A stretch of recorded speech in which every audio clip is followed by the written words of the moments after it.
방금같이 읽으신 우리 마태복음 8장 1절에서 우리 17절 말씀 가지고 세 가지 치유라는 제목으로 여러분들과 같이 말씀을 나누겠습니다. 가수 박진영이 예전에 어느 프로에 나와서 가수 비를 칭찬을 했어요. 근데 이거를 우리 목사님이 저한테 한번 영상을 보라고 이렇게 해서 보내주셔서 제가 이제 봤는데, 그 프로에 나와가지고 그 가수 비를 칭찬을 하는 거, 자기가 이제 데리고 있었을 때의 그 가수 비에 대해서. 그러면서 뭐라고 이야기하냐면, 비는, 그 비구는 어떤 일을 했어도 성공할 친구입니다 라고 하는 거예요. 가수로서 성공을 했는데 가수 말고 그 비가 빵집을 했었어도, 그리고 세탁소를 했었어도, 그리고 다른 그런 일들을 했었어도 아마 비구는 성공했을 겁니다 라고 그렇게 이야기하는 겁니다. 그러면서 그렇게 생각하고 그렇게 이제 말하는 그 근거를 이야기를 하는데, 뭘 이야기하냐면, 자신이 이제 그 비를 데리고 있을 때, 그때 이제 자기 밑에 이제 들어왔으니까 이제 그 가르침을 많이 주지 않습니까? 이건 이렇게 해라, 저건 저렇게 해라 라고 이제 하면서 이제 하나에서 열까지 이제 그 잔소리를 많이 했겠죠. 이제 많은 가르침들을 주었고, 그랬는데 어느 날 하루는 이 비의 집을 이 박진영이 방문을 하게 되는 거예요. 근데 비군의 그 가수 비의 방에 딱 들어갔을 때 깜짝 놀랐다는 겁니다. 뭐 때문에 깜짝 놀랐냐면, 그 비의 방에 딱 들어가는데 방 이 끝에서 저 끝까지 그 벽면에 그 포스트잇으로, 그 포스트잇에 자기가 그동안 해줬었던 그 잔소리들, 가르침들, 이런 것들을 그냥 적어가지고 빽빽하게 거기다가 적어놨더라는 거예요. 이거는 자기 스승이, 그 박진영이 비에게 해주는 그 잔소리 하나하나, 그 가르침 하나하나를 놓치지 않고 그것을 가지고 자기가 각인해서 그것을 고쳐나가기 위해서 정말 많이 노력한 겁니다. 이게 변화와 성장에 대한 그런 의지가 무척 강했다라고 하는 것을 보여주는 거죠. 오늘의 예화는 어떤 의지를 가지느냐라고 하는 것이 정말 중요하다라고 하는 것을 이제 말해줍니다. 오늘 말씀에는 이제 세 가지 치유 장면이 소개되고 있는데, 먼저는 한 나병 환자의 치유입니다. 예수님께서 산상수훈을 마치고 산을 내려오신 다음에 수많은 그런 무리가 이제 따릅니다. 그랬을 때 그 많은 그런 무리 가운데에 한 문둥병자가 예수님께 나옵니다. 그래서 예수님께 치유의 은혜를 구해요. 그것이 바로 2절입니다. 한 나병 환자가 나와 절하며 이르되 주여 원하시면 저를 깨끗하게 하실 수 있나이다. 여러분, 문둥병은 이스라엘 사회에서 가장 두려워하는 그런 병입니다. 그 이유는 우선 이 문둥병에 걸리면 그 문둥병이라고 하는 것은 치유가 불가능합니다. 그리고 그것뿐만 아니라 문둥병에 걸렸다라고 하는 그런 판정을 받게 되면 그 즉시로 무엇이 이루어지냐면 격리가 이루어지는 거예요. 가족으로부터 격리되어집니다. 그리고 사회로부터 격리되는 거예요. 그리고 인간 사회에서 지금까지 살아왔었던 그 사람들하고 함께 친근하게 살아가는 그 관계 사회에서 완전히 축출되어져 버리는 거예요. 그렇기 때문에 그 이후의 삶은 살아도 살아있는 게 아닌 그런 삶을 사는 겁니다. 그렇기 때문에 이 문둥병이라고 하는 것이 얼마나 무서웠던지 사람들이 공포심을 가지는 거예요. 그래서 격리되는 것을 두려워한 나머지 알리지 않는 겁니다. 그런 조짐이 있어도 알리지 않는 거예요. 그래서 초기에 치료를 받지 못하는 그런 문제가 있었습니다. 이런 상황이었기 때문에 문둥병자가 오늘 말씀을 보면 예수님께 나왔다라고 하는데, 예수님께 그러한 사회적인 그런 상황에서 예수님께 나왔다라고 하는 것은 아주 놀라운 일이라는 거예요. 그가 예수님께 나온 이런 이유를 한번 따져보면은요, 두 가지 정도를 우선 저희들이 찾아볼 수 있는데, 첫째는 뭐냐면 이 문둥병장가 예수님께 나온 그 이유는 지금까지 다른 그런 종교 지도자들에게서 찾아볼 수 없는 그런 모습을 예수님에게서 본 거예요. 그전에 종교 지도자들은 이 문둥병자들을 배척하죠. 적극적으로 배척합니다. 그래서 전혀 이렇게 마주하는 그런 일들도 없고, 그리고 거기에 관심도 두지 않습니다. 그랬던 것이 바로 종교 지도자들의 모습인데, 예수님은 그렇지 않았다는 겁니다. 예수님은 사람들이 상대하지 않았던 그런 병자들, 그리고 세리와 죄인들과의 교제를 마다하지 않으시는 거예요. 그들을 받아들이세요. 그리고 그들 속으로 들어가기를 주저하지 않는 겁니다. 그래서 그들 속에 들어가서 그들과 함께 시간을 보내요. 그리고 그들의 이야기를 들어줍니다. 그리고 그들과 함께 식사하시고 그들의 그 고충을, 그들의 아픔을 만져주는 일을 하신 거예요. 그 모습을 보았기 때문에 자신들을 담아줄 수 있는 그 예수님을 만나보고 싶은 그런 마음인 겁니다. 또 하나의 이유를 들자면 그것은 뭐냐면, 그들이 비록 나병이라고 하는 그런 불치병에 걸렸습니다. 그래서 격리된 채 살아가야 돼요. 근데 어떤 그런 마음이 그들 마음 안에 일어났냐면, 저 예수님으로부터 치유받고 싶은, 예수님이 가지고 계신 그 능력으로 자신들이 고침받고 싶은 그러한 치유에 대한 강한 그런 의지를 그들이 지녔기 때문에, 지금 현재 사회적인 그런 인식은 내가 예수님 앞에 나갈 수 없습니다. 사람들 앞에 나아갈 수 있지 않아요. 근데 그럼에도 불구하고 비록 내가 사람들 앞에 이렇게 모습을 드러냈을 때 내가 죽을 수도 있지만, 돌팔매질을 당할 수도 있지만, 그 상황을 감수하고 나온 거예요. 여기서 우리는 이 나병 환자가 지녔던 그 치유 의지에 주목해야 합니다. 치유 의지가 중요한 거예요. 치유 의지가 있느냐 없느냐라고 하는 것은 상당히 중요합니다.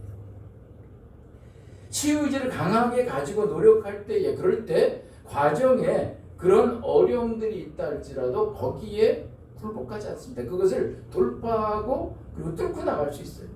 그리고 그 치유의 그 간격을 메워서 내가 치유의 그런 자리에 도달할 수 있게도 되어집니다. 무엇보다도 우리들이 치유의 의지를 지닐 때 어떤 극심한 그런 병에 걸렸다 하더라도 어떻게 해요? 그 병을 다루어 나아가는 치유 과정에 우리들이 돌입할 수 있다는 겁니다. 아멘. 하지만 치유 의지가 없을 때는, 그럴 때는요, 그 병의 경중에 상관없습니다.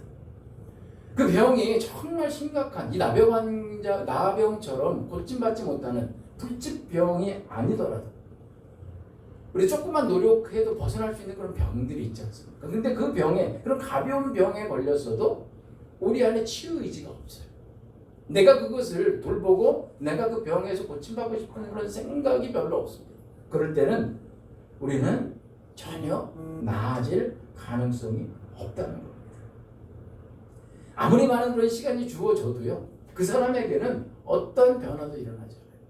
치유도 일어나지 않을 뿐만 아니라 변화나 성장이나 그러한 모습들이, 그런 진척이 조금도 이루어지지 않다는 거예요.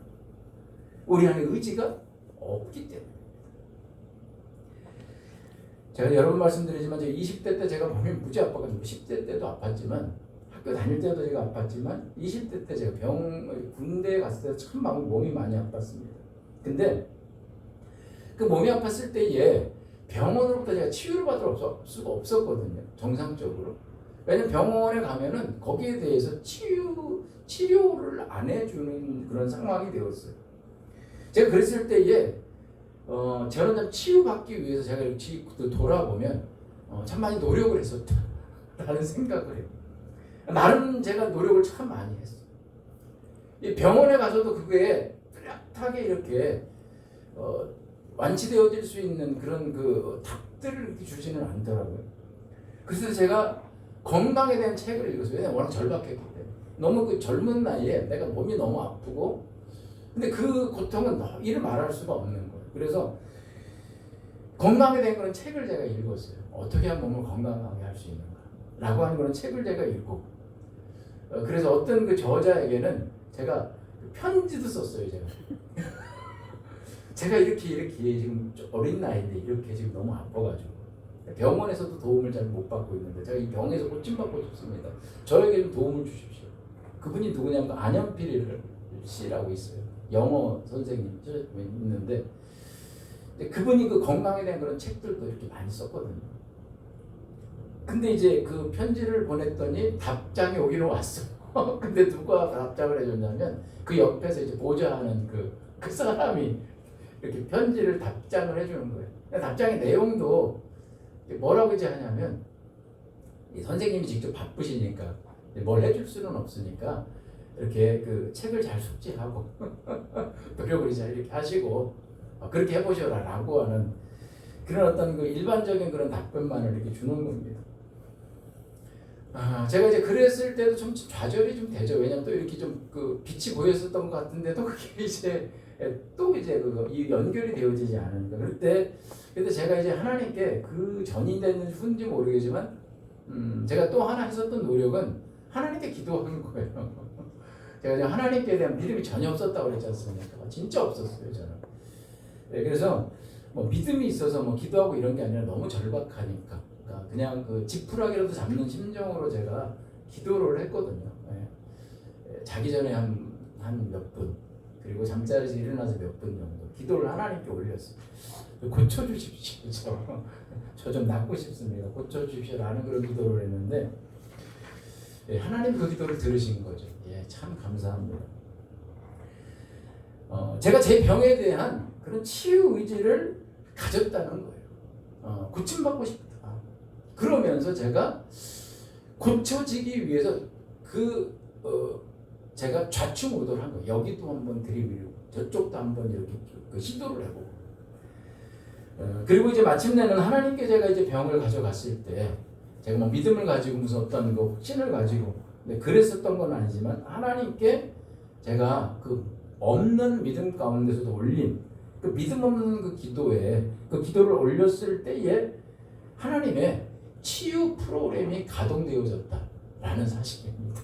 하나님이 그 기도를 들으시고 하나님께서 하나님의 방법을 통해서 하나님의 그 중간 그런 그 연결자들을 보내시고 그래서 하나님이 저를 이렇게 치유받을 수 있는 그런 길로 하나님께서 인도해 주셨습니다. 치유 의지가 이렇게 중요하다는 겁니다. 우리들 하나님 앞에 치유 의지, 나의 어떤 그런 병든 부분, 나의 어떤 그런 그 문제들을 내가 고침받고 싶다라고 하는 그런 절박한, 간절한, 적극적인 그런 의지를 내가 가지고 있을 때, 그리고 그 의지를 가지고 하나님께 나아갈 때에 하나님께서 거기에 대해서 응답하시면서 하나님의 어떤 그런 놀라운 치유의 역사가 우리들에게 주어집니다. 이걸 우리들에게 적용을 해보면 하나님의 치유가 필요한 그런 병에 걸려있지는 않나 라고 하는 겁니다. 이 병에 걸려 있으신 그런 분들이 많지요.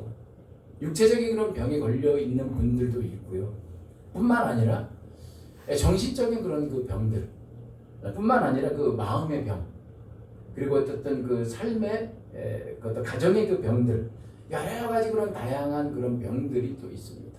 그뿐만 아니라 하나님의 개입이 필요하고 하나님께서 베풀어 주시는 그런 은혜가 필요한 절실한 그런 문제와 상황이 있기도 합니다. 하지만 중요한 건 뭐냐면 어떤 상황 가운데 있다 할지라도 정말 그것보다도 더 중요한 건 우리 안에 내가 치유받고자 하는 그러한 의지입니다. 그래서 내가 가지고 있느냐 없느냐라고 하는 게 정말 중요합니다. 우리의 그 병든 그런 부분들 그리고 우리를 힘들게 하는 그런 문제에 대해서 우리들이 변화하고자 하고 치유받고자 하는 그런 얼마나 간절한 그런 의지를 갖고 있는가, 그리고 얼마나 나는 절박한 그런 노력을 하고 있는가 라고 하는 것을 우리들은 한번 신년 연초가 된 이 시점에 한번 돌아봐야 합니다.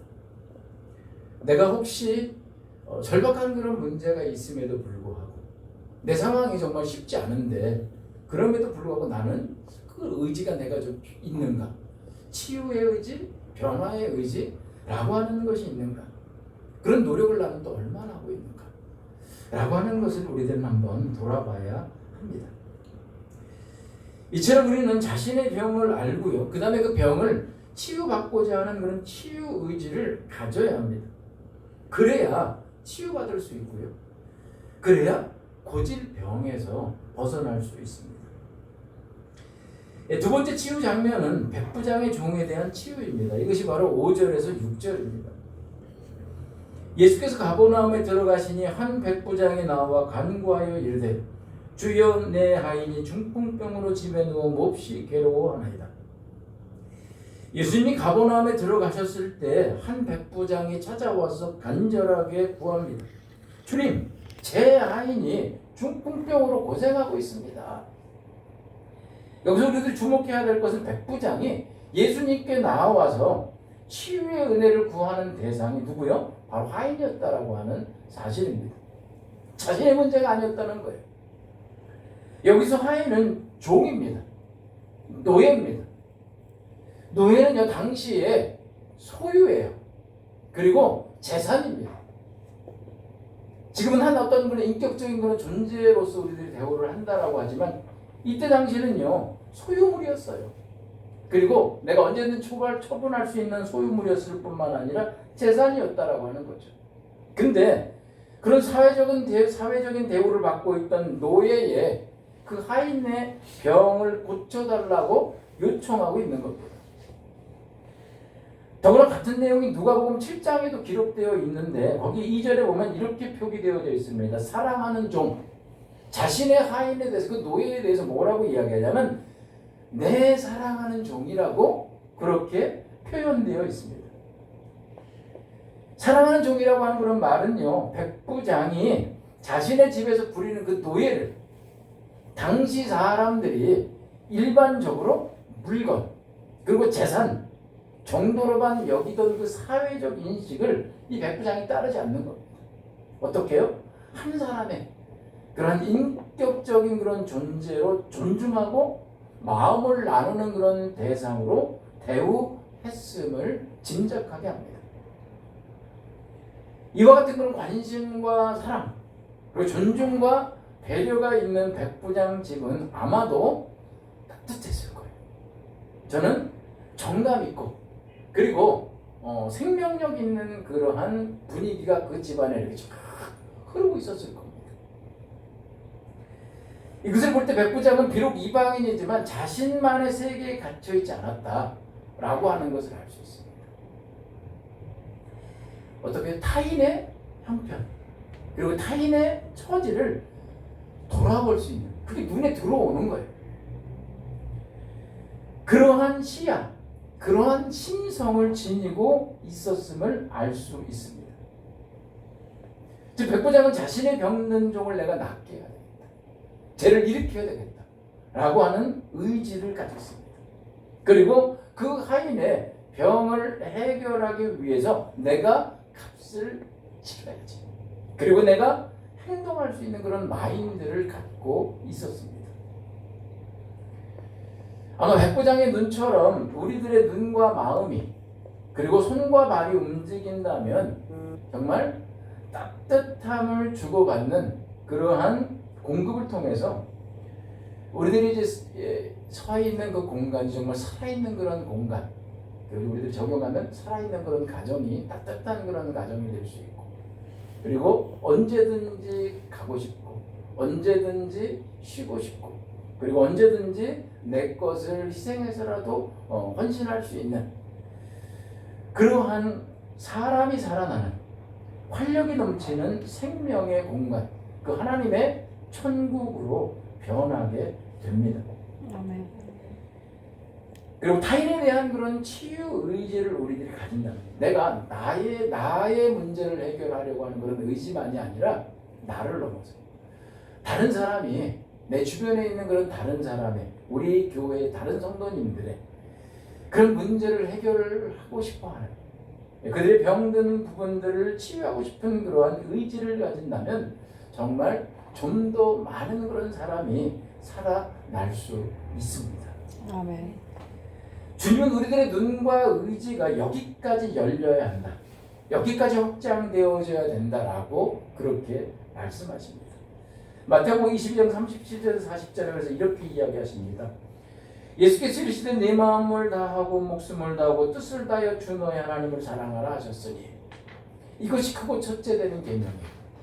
예, 하나님을 사랑하는 것이 크고 첫째 되는 계명이라고 말씀하십니다. 근데 그 신앙은 거기에서 머무는 것이 아니라 어떻게 해요? 둘째도 그와 같더니 내 이웃을 내 자신같이 사랑하라 하셨으니 이 두 계명이 온 율법과 선지자의 강령이니라.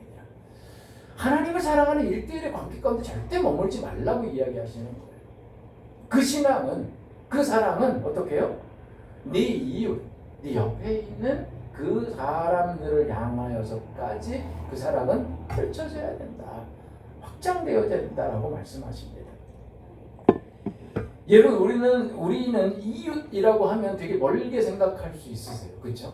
가족을 이렇게 뛰어넘어가는 것을 그렇게 좀 멀게 그렇게 생각합니다. 하지만 우리들이 섬겨야 할 가장 가까운 이웃은 가족이에요. 가족. 내 옆에 있는 우리들에게 피로서 이렇게 혈연으로서 엮여져 있는 가족입니다. 내 부모고 그리고 내 자녀예요. 그게 바로 우리들이 1차적으로 가장 가까이 섬겨야 될 이웃입니다. 내 자식과 내 가족을 향한 그런 관심과 시야가 열리고 그런 의지를 갖고 섬기고 그리고 희생하고 그리고 공급하고 그리고 나누고 실천하는 그런 모습이 바로 어떻게 해요? 우리를 향한 하나님의 뜻이라는 겁니다. 그리고 이런 확장된 섬김을 하나님은 기뻐하신다는 겁니다. 아멘. 예수님은 이런 백부장의 요청이요 너무 기쁘셨어요. 저도 기뻤을 것 같습니다. 그래서 예수님이 뭐라고 제안하시냐면 그래 내가 가서 고쳐주겠다 라고 그렇게 말씀하십니다. 근데 집에 그 방문하심을 이 백부장이 감당할 수 없어서 뭐라고 이야기해요? 말씀으로만 해주십시오 라고 하는 그 백부장의 그 믿음을 기이 여기시면서 기뻐하시면서 즉시 그 하인의 병을 고쳐주셨습니다. 이런 확장된 치유와 생명의 역사가 우리에게 있기 위해서 나에게만 갇혀 살아가는 것이 아니라 나를 넘어서 내 주변, 내 이웃, 내 가족을 향해서 그렇게 우리들의 의지와 우리들의 시야가 우리들의 마음이 확장되어지는 역사가 있기 위해 우리는 힘써야 합니다. 아멘. 오늘 본문은 이어서 또 하나의 치유를 소개합니다. 14절에서 15절입니다. 예수께서 베드로의 집에 들어가사 그의 장모가 열병으로 앓아 누운 것을 보시고 그의 손을 만지시니 열병이 떠나가고 여인이 일어나서 예수께 수종들더라.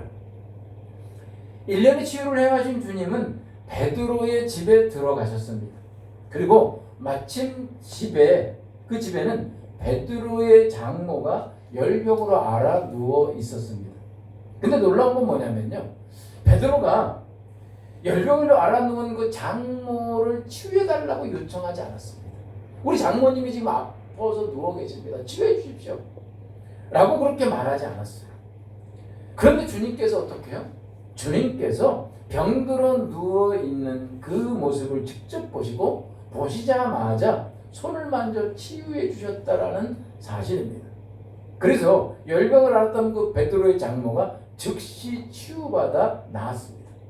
그리고 일어나 예수님께 수종 들었습니다. 여기서 수종 들다라고 하는 그런 말은요 어떤 의미냐면 옆에 따라다니며 여러 가지 심부름을 하다는 뜻이. 조금 전까지는 이렇게 알아서 누워서 일어나지 못하던 그 베드로의 장모가 치유되어졌을 때 벌떡 일어나서 예수님을 따라다니면서 여러 가지 그 심부름을 하나하나 밀착해서 수행했다라고 하는 겁니다. 즉 완벽한 치유가 이루어진 겁니다. 이 베드로 장모의 치유는 앞선 두 가지 치유와 구분이 됩니다. 문둥병자와 백부장의 그 종의 치유는 어떤 치유냐면 그들이 치유에 대한 적극적인 의지를 지니고 있었다는 거예요. 나병 환자는 자기 병에 대해서 자기가 고침받고 싶었습니다. 절박한 그런 마음을 가지고 나왔어요. 백부장은 자신의 그 하인을 치료하고 싶은 거예요. 그 마음을 들고 나왔어요.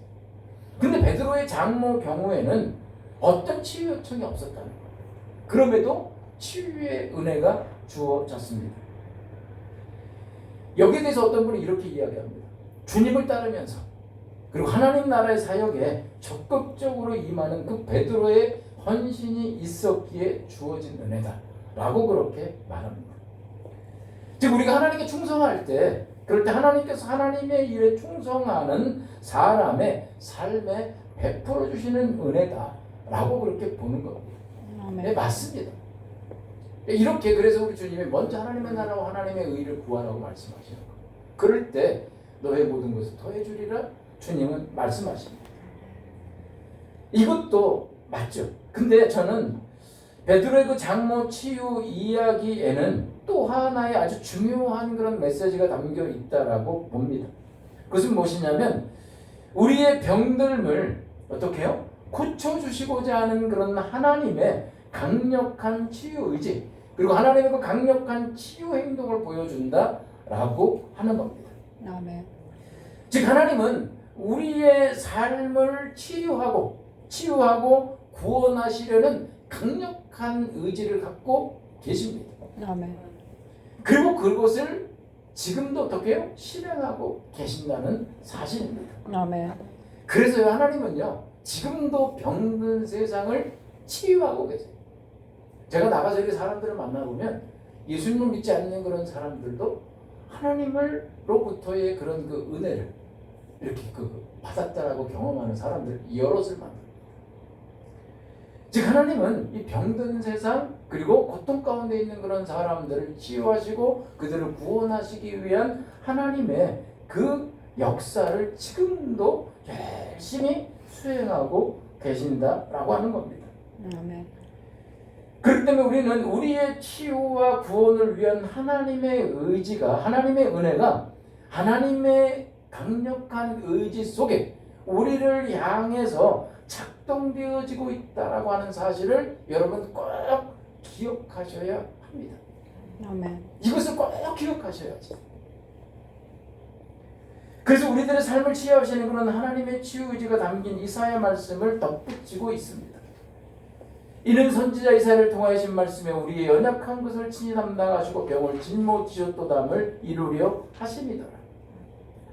우리를 향한 이런 하나님의 적극적 치유 의지를 우리들이 기억하고 그리고 그 치유의 말씀, 즉 치유하시는 하나님을 붙들고 여러분들이 하나님 앞에 나가셔야 돼요. 하나님께서 그렇게 여러분들을 향해서 우리를 향해서 강력한 그런 치유 의지를 가지시고 그리고 그 치유를 행하시기 위해서 다가오시는데 일하고 계시는데 우리가 아무 생각이 없습니다. 그러면 그 하나님의 그 의지와 그러한 그 역사들은 완성되어질 수 없는 거예요. 그래서 우리들이 하나님의 그 치유의 의지를 그 치유하시는 하나님을 붙들고 나가야 한다. 그럴 때 우리 안에 하나님의 그 치유 역사가 힘있게 일어날 수 있습니다. 아멘.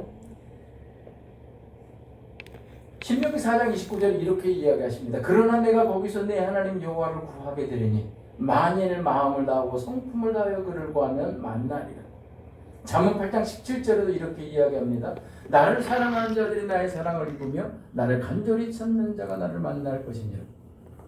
오늘 말씀에는요 3가지 치유 의지가 나옵니다. 먼저는 하나님의 치유 의지입니다.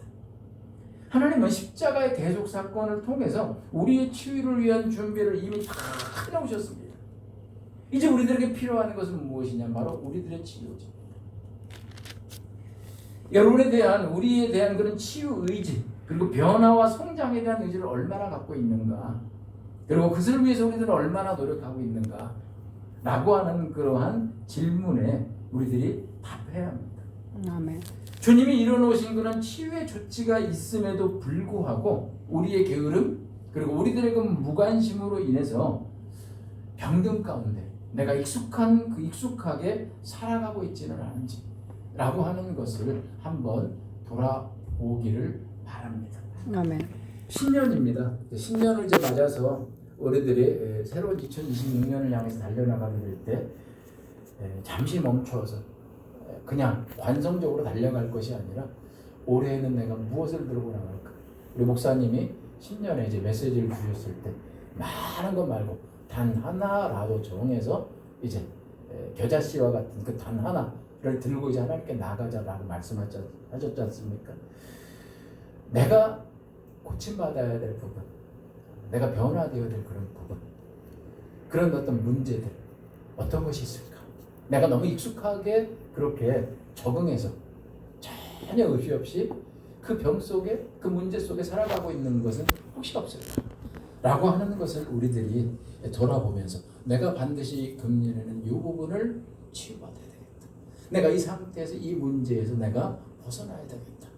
라고 하는 그러한 의지와 목표를 가지시고 오늘 말씀에 나왔었던 그 나병 환자처럼 거의 다 적극적인 그런 의지를 우리들이 가지고 하나님 앞에 나아가 기도하는 그리고 그 치유의 과정을 적극적으로 밟아가는 우리가 되어야 되겠습니다. 아멘. 뿐만 아니라 하인의 치유를 위해서 적극적으로 구했던 백부장처럼 우리의 관심의 그 시야가 그리고 우리들의 섬김과 그런 사랑과 그 의지가 내 것에만 다 이렇게 머물러 있지 마시고 그것이 좀 더 넓혀져서 내 이웃, 내 가장 가까운 이웃인 내 가족, 내 자녀, 그리고 내 부모, 내 교회 성도님이라고 하는 그 옆으로까지도 넓혀지는 우리 모두가 되어야 하겠습니다. 우리 오늘 기도하실 때 이것을 놓고 한 시간 같이 함께 기도하시겠습니다. 아멘.